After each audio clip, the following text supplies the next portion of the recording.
Welcome once more to my nightmare world of fear and horror. Tonight, I extend to you all an invitation to the vaults. Water is inexorable. When tides turn, if not blocked off, the flood goes where it will. In the subterranean cesspits of our civilized world, rats in their millions run in fear before this flood, and if not stopped, they too go where they will.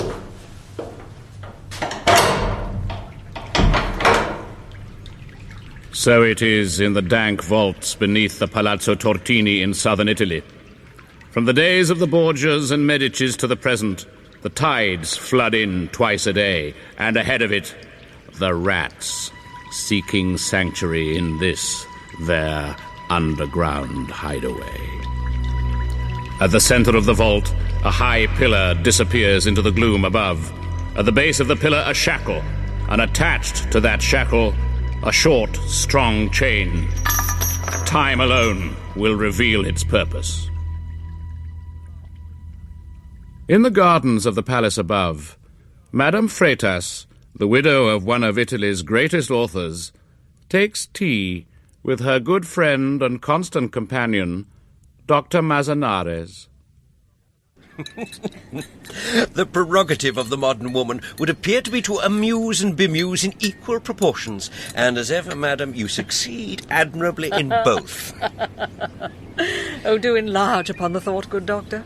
The idea that anything could bemuse an author of your infinite wisdom I find distinctly hard to credit. I recall you saying some weeks back that a man had written to you asking if any of your husband's papers were free for publication. That is true. You told me at the time all 13 volumes of the as yet unpublished work were already promised to major publishing houses. Equally true. And now you tell me this unnamed gentleman is shortly to arrive and curtail our afternoon tea. Unfortunately, also true.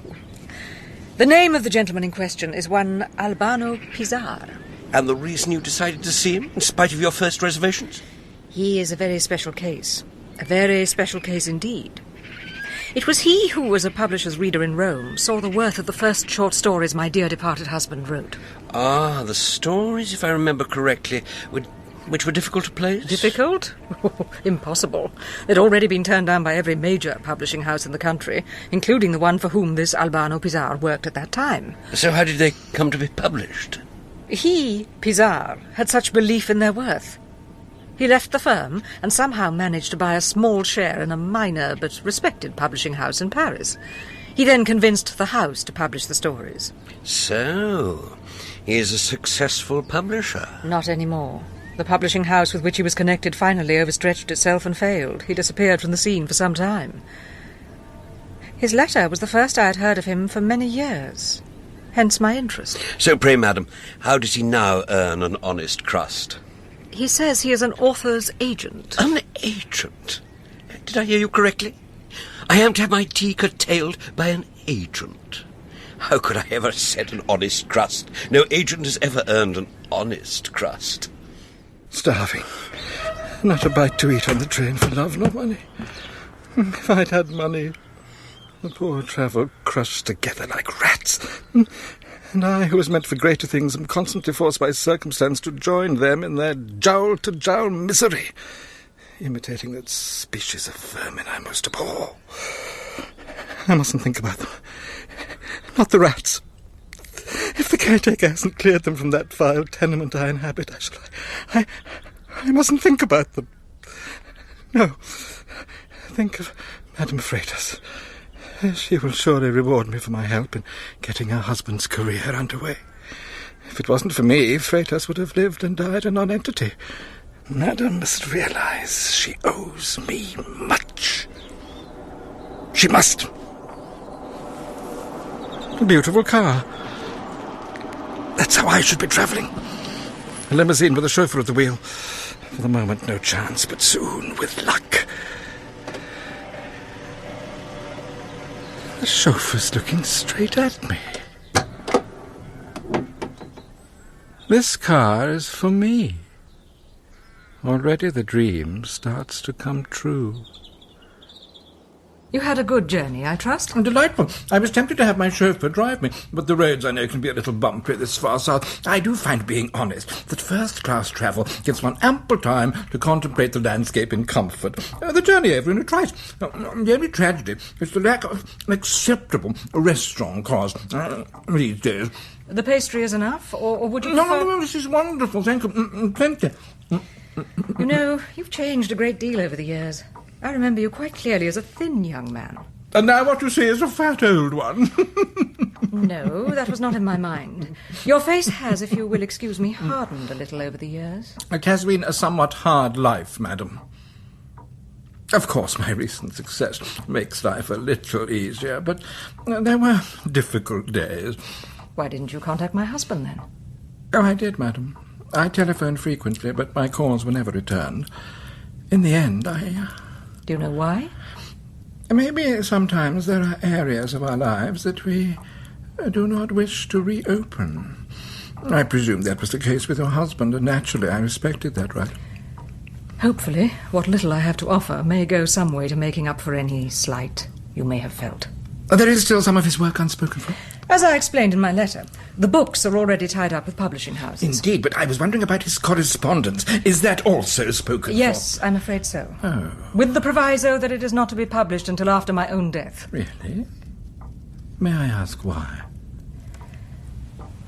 There are certain sensitive areas that I would rather not have revealed during my lifetime, but it is a matter I would not care to discuss further.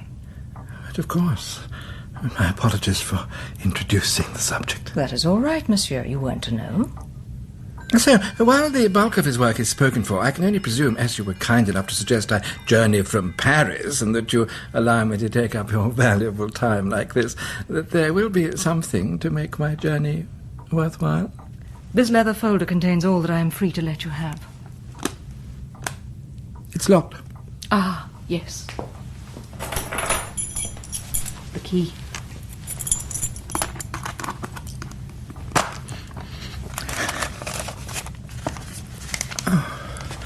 I should like to peruse the contents at my leisure, and I'm sure, as with all his work, it will prove a delight. And what would be your intention if you found the material was of use? I have in mind a slim volume, exquisitely bound, printed on the best possible paper, with introductory notes and addenda by myself. A very fine and expensive limited edition, in fact. I believe there must be a market for such a collector's item. You may indeed be right. So perhaps I could take this folder with me and come back and discuss it with you tomorrow at 10:30. But of course. Nothing. Nothing whatsoever. This is a joke. An insult! I'll be revenged for this insult to my intelligence. But how? Correspondence, she mentioned, certain sensitive areas that must not be revealed during my lifetime. That's how she put it, not even to be discussed. But what? Scandal. Scandal concerning their marital relationship, which was known worldwide as the perfect marriage. Not possible.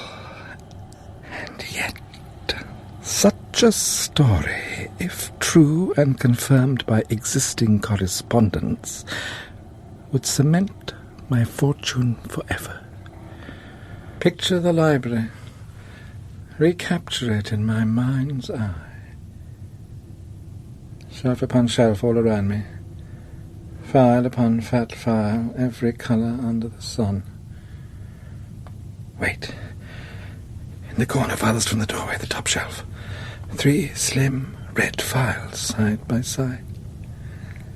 That's got to be it. In all that vast acreage, only those 3 files were thin enough to hold what I hope to find. But how can I arrange to be left alone when I call back tomorrow?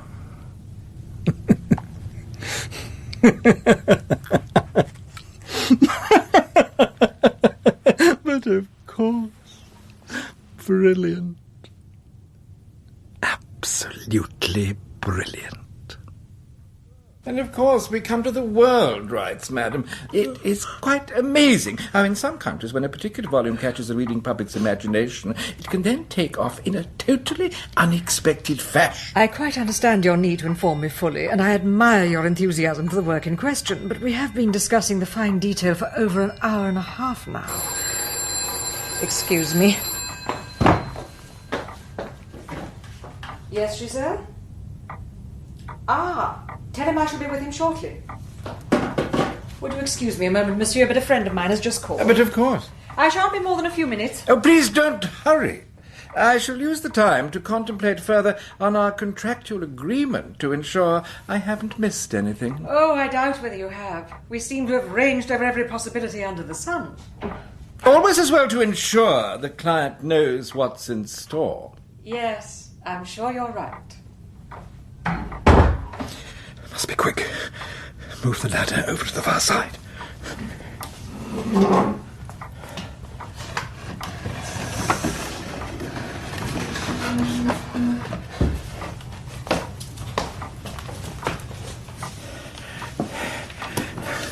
No, that's not it. Just bills, letters to lawyers. No, this one. Damn! Only one last possible hope. It's sealed. Careful. Dynamite! If I can only get these out of here, my fortune's made. Doctor, you have literally saved my life. Madam? I have always thought that dying of boredom was simply a figure of speech, but I have this morning, Doctor, looked into the eyes of death in such a fashion. There is only one creature on the face of earth who can succeed time and time in inflicting that dastardly method of execution. The literary agent must still be here. Correct. And he has been for hours, but no longer. I shall now use your arrival as an excuse to ask him to depart. Come. Feel free, madam. To we writers, the departure of an agent is a gift to the whole of humanity. Now, a little to the left. Yes. Good.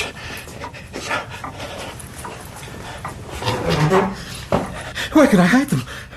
Oh, but of course, in the leather folder she lent me. Oh, hush. There we are. There. I did it. Relax. Good.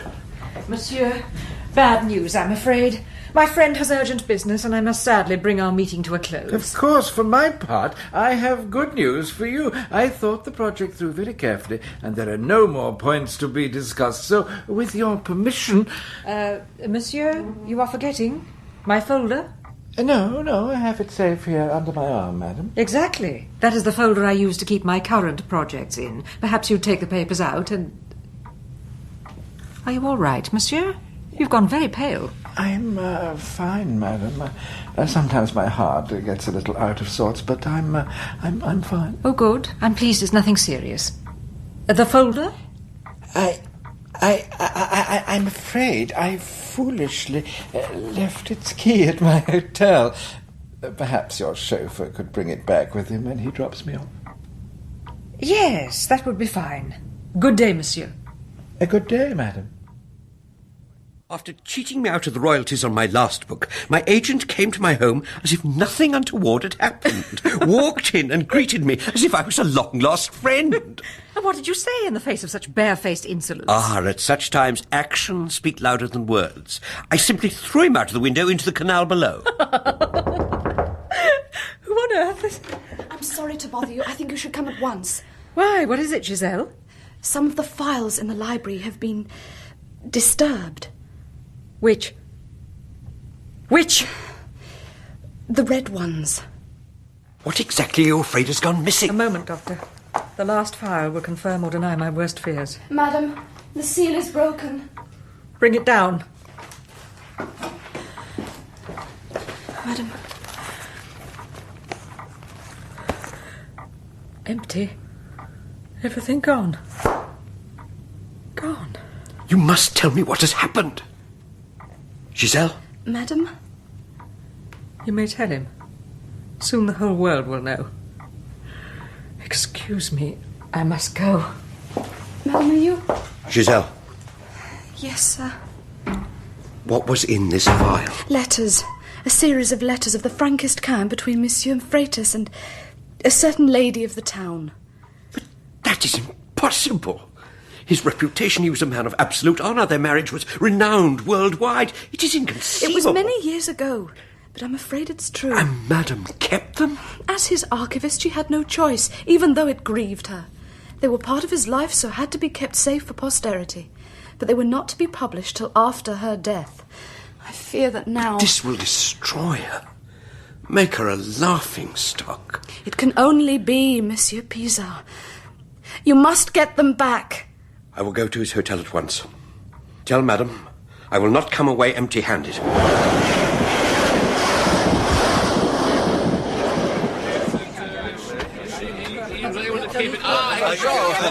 I'm sorry. As I said before, she's not here. Now, would you all kindly leave and stop constantly ringing the doorbell? Now, come along. You go inside. Within days, the house was under siege with reporters from around the world. The doctor put his property in the Umbrian hills at the disposal of Madame Freitas until the ensuing scandal should die away, and promised that when it came to finally balancing the books, as it surely would, there was nothing he wouldn't do at her request, even to relieving Pizarre of his oh-so-worthless life. But in the cool of the hills, she used the passing months to plan a more subtle revenge, a Sicilian revenge. Death was too quick and too kindly for such a creature. And now she knew what his punishment must be, and yes, she would need the good doctor's willing help in putting her plan into operation.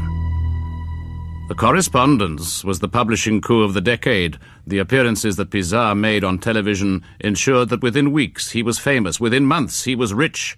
Finally, Madame decided the time was ripe, and the bait was proffered. Dear Monsieur Pizarre, the financial success you have achieved handling certain of my husband's papers indicates it would be more productive for the estate if you handled the sensitive work that still remains secretly within my remit.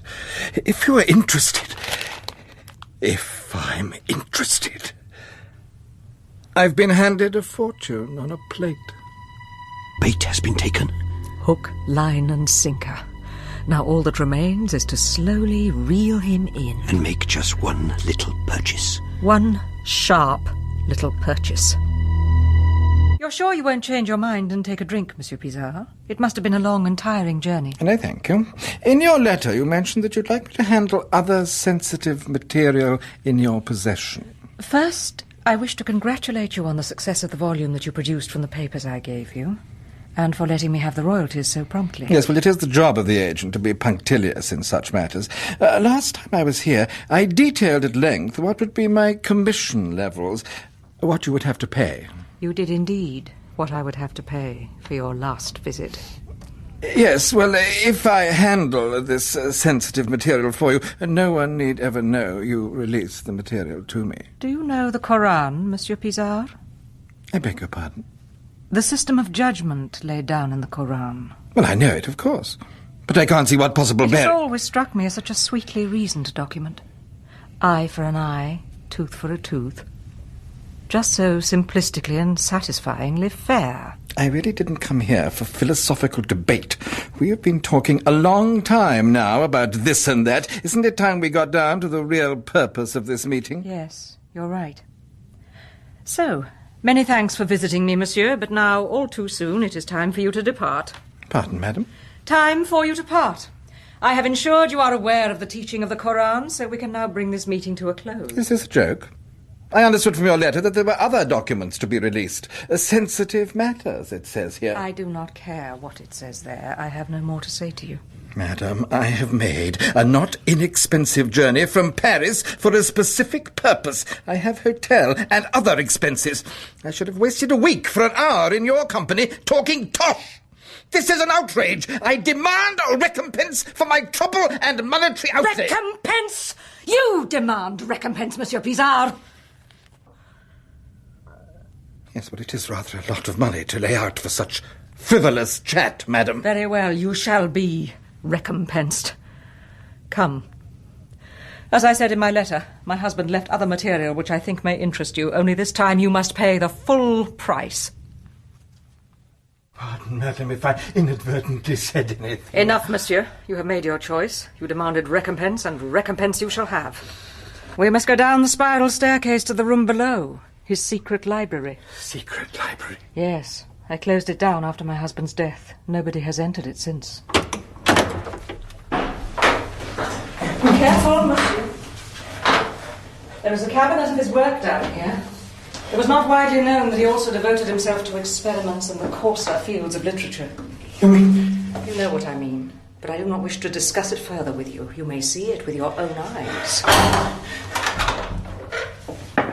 This is an amazing room. Truly palatial. The chandeliers above must have cost a fortune. They did. The walls are... I don't believe it. They're covered in red leather. Oh, you're right not to believe it. Appearances can be deceptive. It is, in fact, skins that cover the wall. Thousands of tiny dyed skins. Another of my husband's little quirks. And to what family of creatures do the skins belong, madam? Pick up any of the volumes on any of the shelves and see if you can guess. They also are covered in the self-same skin. But they're rotting where they stand on the shelves. That is the trouble with rat skin. It doesn't last, does it? Rats, I cannot abide the creatures. Good. Anyway, these books are not the work of my husband, so of no interest to me. Let them rot. But you said there was other material down here. There is. Over there. In that large steel cabinet in the corner. You may open it.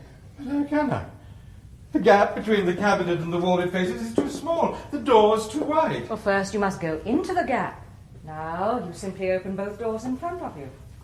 But I'll be trapped in here if I do that. So come, Monsieur Pizarre, what do you fear? The books are going to jump out and bite you? I'm sorry, the rat skin on the volume I held made my mind crawl. I can't stand rats and the feel of its dead skin. Monsieur Pizarre, I assure you there is no dead skin inside the cabinet. Now either swing the doors open and see what's on offer, or let us forget the matter and return to the salon above. No, you're right. Books don't jump out unless you promise there's no dead skin in here.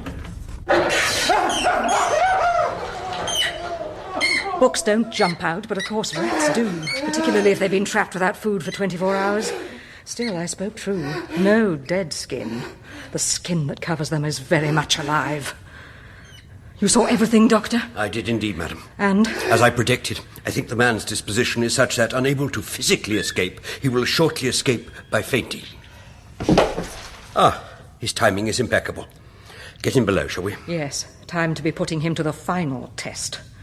You have the meat, Cleaver? It's already in place. Good. Recompense? You shall have recompense enough, Albano Pizarre. Save your strength, my friend. We have much to do. The tide in the vault below will soon be on the turn. Open the hatch. We'll get him down. Hold his arm while I place the manacle on his wrist. The chain and its shackle at the bottom of the pillar are strong enough? So the blacksmith tells me, yes. Good. The tide is turning. The flood will soon begin. Perfect. How long before he comes round? Where am I? Where have you taken me? You are in the vaults beneath the Palazzo Tortini. The tide has turned and is in the process of flooding in. But at your feet you do now have a weapon with which to defend yourself. Cleaver? Against the tide? No. Against the rats that the tide drives in. See? No more rats, please. You know, I can't stand them. Not a pretty sight, are they? Evil red eyes all aglint in the dark, bodies coated with sewer slime, and in their hundreds they will come, Monsieur Pizarre. Oh, I was so pleased to discover you don't like them. Please! They will hold back at the water's edge for as long as they can because of your human presence, but finally they will have no choice but to move forward or drown. So they will move forward. As you can no doubt see, the construction of these vaults will drive the rats past the pillar to which you are chained. They will be attracted by the fresh blood on your face, and will surely attack you if they sense fear. So do be brave, Monsieur Pizarre. Be brave. Remarkably bold tool, these sewer rats, Yes. and sensible. They go for the eyes and the throat, as you discovered upstairs. But you may defend yourself with the cleaver, and you have a first-rate chance of surviving their attack. Come, Dr. Manzanares. Time to go back to the salon. My guests are expected shortly. I was forgetting. Is it the money if I returned it? Too late. What's that? The rats are beginning to move forward, monsieur. But you have a choice. We're being generous. You gave Madame no choice, but simply went ahead and ruined her life. I'm sorry. My career was at an end if I didn't get money. I'm sorry. Much too late for sorrow. Much, much too late. So, you could be eaten by the rats, but with the cleaver, we have guarded against that. You have ample defense in your hands. Though, of course, if you escape the rats, another problem faces you. Another? The rats will finally congregate on that high ledge to escape the rising tide. You, I'm afraid, cannot join them there, for the chain will prevent you reaching the steps. So you could drown. Unless... Unless? You have a choice. What? What choice? What choice do I have? Remember the Koran, Monsieur Pizarre. Simply remember the Koran. And think of the prescribed punishment for the thief. And if you think the punishment is just in your case, you can be both judge, jury, and he who executes the sentence. That is what the nice, sharp meat cleaver is really for. What is the sentence? Think about it. It will come to you. As the water laps your mouth and you contemplate death by drowning, I'm sure it will come to you. Madame Freitas and Dr. Manzanares greeted the guests that evening with no outward show of any knowledge as to the drama being played out below. Water, as I said, is inexorable, and tides will have their way. It was a night to be remembered. People poured into the palazzo as rats in ever greater numbers poured into the vaults below, smelt blood, attacked, and were killed in their hundreds. But water also poured, and finally rose to drowning depth. I won't do it. I won't do it to him.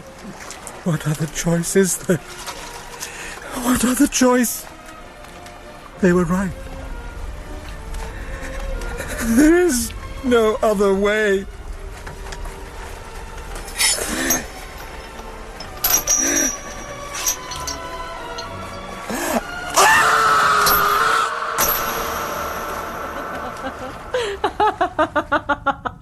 It was over a year before Albano Pizarro returned to his Paris office, paler and thinner than he was before. Everyone noticed how much better he treated his authors thereafter, but with women clients he had no dealings. And he never, ever spoke of how he came to have had his left hand hacked off at the wrist. The cast in that chilling tale of revenge was Madame Freitas, Sarah Bedell, Albano Pizarro, Roger Hammond, Dr. Manzanares, Ian Lindsay, and the secretary, Emma Gregory. Invitation to the Vaults was adapted for radio by Wally K. Daly from a short story by Basil Copper. The director was Martin Jenkins. I am Edward De Souza, the man in black.